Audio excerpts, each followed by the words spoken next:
이번 UFC 315 패더급 경기에서 에이먼 자하비가 조제 알도를 상대로 판정승을 거두었습니다. 경기 후 알도는 글러브를 벗고 인터뷰를 진행하며 은퇴를 암시하는 듯한 모습을 보였습니다. 이는 격투기 선수들이 종종 은퇴를 선언할 때 보이는 신호로 여겨집니다. 경기를 살펴보면 1라운드에서는 알도가 강하게 압박하며 주도권을 잡았습니다. 무에타이 자세를 기반으로 날카로운 움직임을 보여주었지만 킥보다는 주먹 위주의 공격을 펼쳤습니다. 1라운드의 자하비는 이렇다 할 활약을 보여주지 못했으며 경기는 흡사 복싱 경기처럼 진행되기도 했습니다. 2라운드는 접전 양상이었습니다. 자하비가 펀치 공격을 늘리며 분위기를 바꾸려 했습니다. 2라운드 역시 알도가 가져갔다고 볼 여지도 충분히 있었지만 다시 한번 확인해 볼 필요가 있을 것 같습니다. 특히 3라운드의 판정에 대한 논란이 많았습니다. 일각에서는 알도가 3라운드에서 경기를 끝낼 만한 유효타나 데미지를 입혔고 따라서 알도가 라운드를 가져갔어야 한다는 의견도 있습니다. 물론 심판들이 자하비에게 3라운드 점수를 준 이유도 이해가 가는 부분입니다. 개인적으로는 알도가 29대 28 판정승을 거두었어야 한다고 생각합니다. 심지어 알도가 3라운드 모두 이겼다는 주장도 존재합니다. 먼저 이번 경기의 판정에 대해 이야기해보겠습니다. 개인적인 생각으로는 조제 알도가 이겼어야 한다고 봅니다. 논란이 되었던 점은 알도의 개체량 실패였습니다. 패더급 한계 체중인 145파운드, 약 65.77kg이 아닌 벤텀급 체중인 135파운드, 약 61.23kg으로 경기를 치른 것이 알도에게 유리하게 작용했을까요? 아니면 오히려 불리하게 작용했을까요? 보기에는 좋지 않았지만 사실 알도는 선수 생활 내내 체중 감량에 어려움을 겪어왔습니다. 알도는 이제 선수 경력의 황혼기에 접어든 전설적인 선수입니다. 이번 개체량 문제는 그의 커리어를 고려하여 어느 정도 이해하고 넘어갈 수도 있을 것 같습니다.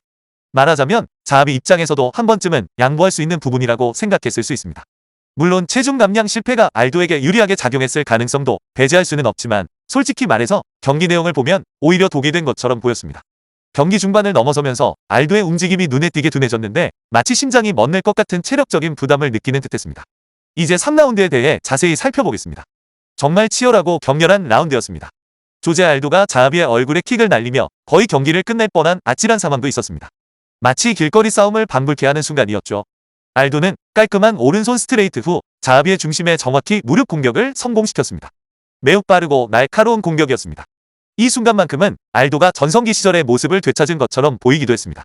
약 30초 정도 과거의 기량을 보여준 것 같았습니다. 하지만 그 후에는 체력이 완전히 소진된 듯했습니다. 그 공격을 성공시키기 위해 알도는 모든 힘을 쏟아부은 것 같았습니다. 자하비에게 타격을 입히고 말 그대로 축구공을 차듯이 얼굴에 킥을 날렸습니다. 그럼에도 불구하고 자하비는 쓰러지지 않고 버텨냈습니다. 그는 그라운드로 내려가지 않고 서서 알도의 공격을 막아냈습니다.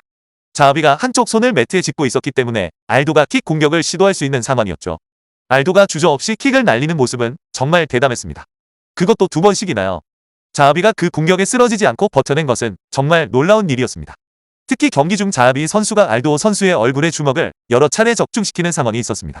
하지만 자하비 선수는 끈질기게 다시 일어섰고 알도 선수는 그런 자하비 선수의 얼굴에 다시 한번 주먹을 날렸습니다.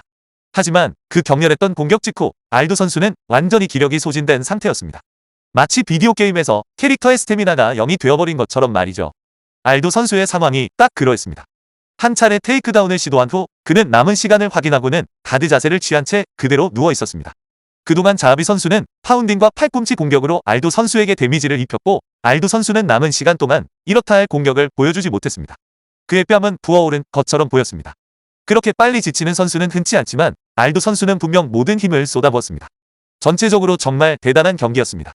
알도는 제가 가장 좋아하는 선수 중 한 명입니다.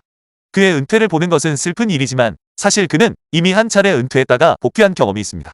알도의 앞날에 최고의 결과가 있기를 진심으로 바랍니다. 그는 진정한 전설이며 정말 놀라운 커리어를 쌓아왔습니다. 이번 경기도 개인적으로는 알도가 이겼어야 한다고 생각합니다. 2경기 연속으로 논란의 여지가 있는 판정으로 인해 그의 커리어가 마무리되는 듯한 느낌을 지울 수 없습니다. 하지만 중요한 것은 만약 알도가 이번 경기를 끝으로 정말 은퇴를 결심했다면 그것은 단순히 패배 때문이 아닐 수도 있다는 점입니다. 경기 후 인터뷰에서 그가 더 이상 예전처럼 파이터로서의 열정이 사라졌다고 말한 것을 보면 계속 싸울 의지가 예전 같지 않았을 수도 있습니다. 조제 알도에게 앞으로 최고의 결과만 있기를 진심으로 바랍니다. 만약 이번 경기가 그의 마지막 무대였다면 그는 정말 모든 것을 쏟아부어 싸웠다고 생각합니다. 경기 자체뿐만 아니라 힘든 체중 감량 과정에서도 알도는 최선을 다했습니다. 이제는 선수로서의 무거운 짐을 내려놓고 행복한 은퇴 생활을 보내기를 진심으로 응원합니다. 에이먼 자하비 선수도 3라운드에서 알도 선수의 맹공을 견뎌낸 스스로에게 놀랐을 것 같습니다. 전설적인 조제 알도와 옥타곤에서 마주서는 것 자체가 자하비에게는 큰 영광이자 행복이었을 겁니다. 하지만 막상 경기에 돌입하자 예상치 못하게 매우 거친 양상으로 흘러가기도 했습니다. 어쨌든 이번 승리로 자하비는 랭킹 11위의 베테랑을 꺾는 중요한 커리어를 쌓게 되었습니다.